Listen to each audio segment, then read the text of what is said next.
Hello, my name is Fatih. As you guys know, if you have watched the previous videos that I have posted on YouTube, I have been living in Vietnam for about 10 months, around of 10 months. And before coming to Vietnam, I needed to legalize 4 documents. And for these documents, first to legalize them, I needed to notarize the documents at first. And to notarize the documents, I needed to go to the governor's building in my hometown, in the city where I was living. In the governor's building, there is a section, like kind of low section, and they put stamp on the document, and it's called apostille.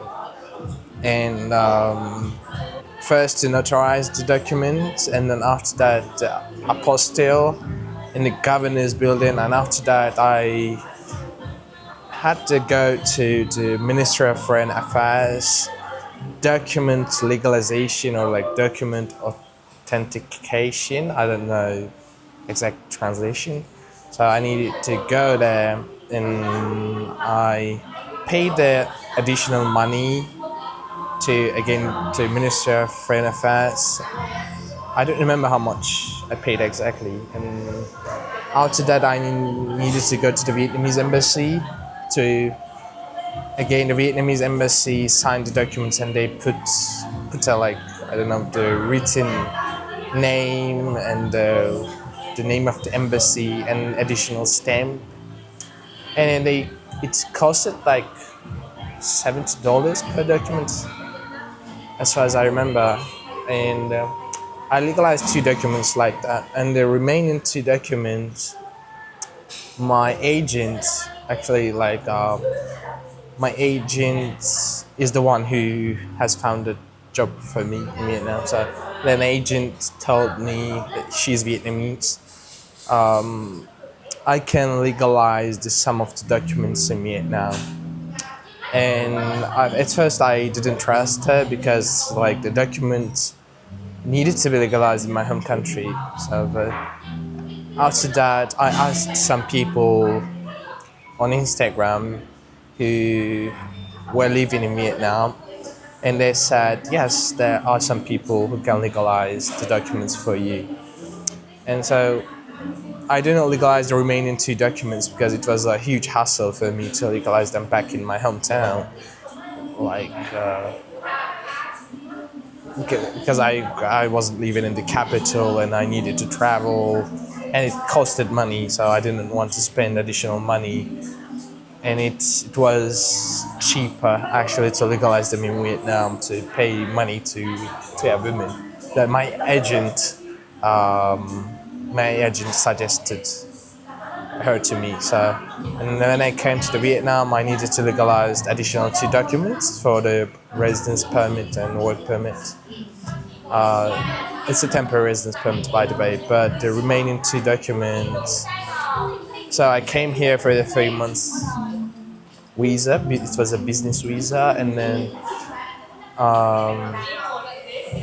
after that, like during the 3 months, I handled my documents to the women. I shipped them to the women, and I paid 80% of the fee. Like, I think I paid her, like, in total I paid her like $180, I think. But at first, like, I paid like $140 around of that, and then the remaining $40 I paid after I received the documents back, and I received them legalized. But how they should legalized is, I think that shows that the corruption is really widespread here, and it is something that not not really like the people care. And how I did realize is, like, so the women, they legalized documents in India actually. Like, when I received the documents, I just checked them, and it was like, wow, it's like India. And then they were like, it was an Indian sign, and it was authorized India, was signed in India and notarized in India, and also Ministry of Foreign Affairs in India. It's crazy. So I don't know. I think she has some contacts in India with Ministry of Foreign Affairs and some notarization. I don't know how. I think some corruption is involved. So I received the documents back. It was legalized. The two documents they were legalized in India. No. And I was like, okay, like will my work permit and temporary residence permit will be proceeded because like I had never been to India, and I was suspicious that I'm not Indian either.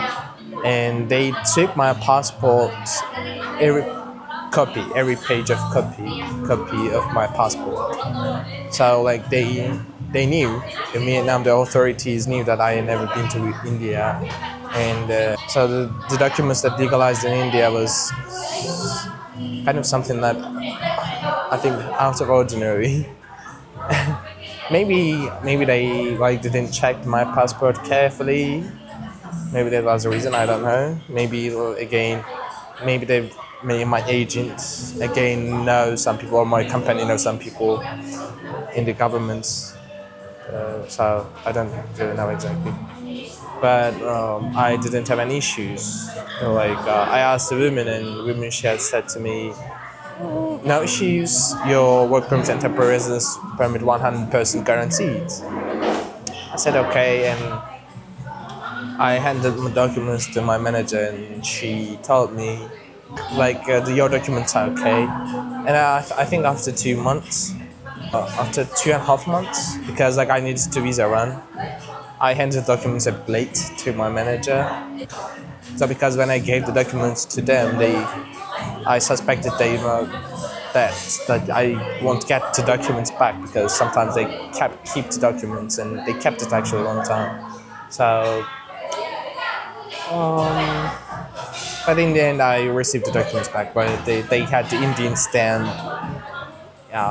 Indian signed, even the Minister of Foreign Affairs of India, the document attestation or document legalization service in the Minister of Foreign Affairs in India. They all signed, stamped. Also, Vietnamese embassy in India signed and stamped the document. Oh, this was crazy. But it's not the only thing that I feel like this is the one of the things that I experienced myself. And also I have a Russian friend, and he he works in central Hanoi. He was working on a tourist visa. Actually, he was kind of illegal in Vietnam. At first he wasn't illegal, he had an appropriate visa, but during the before visa ended, actually had to um, he and his company need to apply for the temporary residence permit and work permit so that he could stay in Vietnam and work legally in Vietnam. But instead, he he went out of Vietnam and came in with a tourist visa. I don't know why he did that. Maybe he wanted to avoid the cost of the temporary residence permit and work permit. This might be the reason. I don't know exactly why. And then when he came back, and he worked on a tourist visa for about 2 months. And one day he was sitting in a cafe in front of the place that he works. And then one man came up to him and asked him to passport in Vietnamese. But like he knew Vietnamese because he a bit of Vietnamese. He has been living here for about like 2 years. So he was at first like he was a bit afraid. Then five or six men, other 6 men appeared, and they were all police officers, and they all asked him to passport. And when he showed the passport to him, it's like written Russian Federation, and they were like, "Oh, you're Russian, or you're our friend," and they just let him go. They didn't ask any other questions just because he was Russian. So and then after that, he was very afraid, of course, because like working illegal in Vietnam, you can be jailed for that for years. And he told his manager about the situation, like because he was working in a trace visa and he didn't inform his manager. His manager just forgot. So that's what happens usually. You just need to constantly remind him. His manager didn't know he was on tourist visa, and he told them, and his manager told him, "Oh, don't worry, everyone knows here, everyone, so it's okay." Yeah, and also another one of my friend, he's Turkish. He's living like 20 kilometers away from me, and he changed his company. He has been living here for 3 years in Vietnam, and he changed his company. But when he changed the company, he needs to actually get out of Vietnam and get another visa because his sponsor company has changed. So he needed to change the visa as well. But he didn't do that. Instead, he paid additional 2 million Vietnamese dong. It is about like $100, and of that, not sure. So like he he paid additional $100.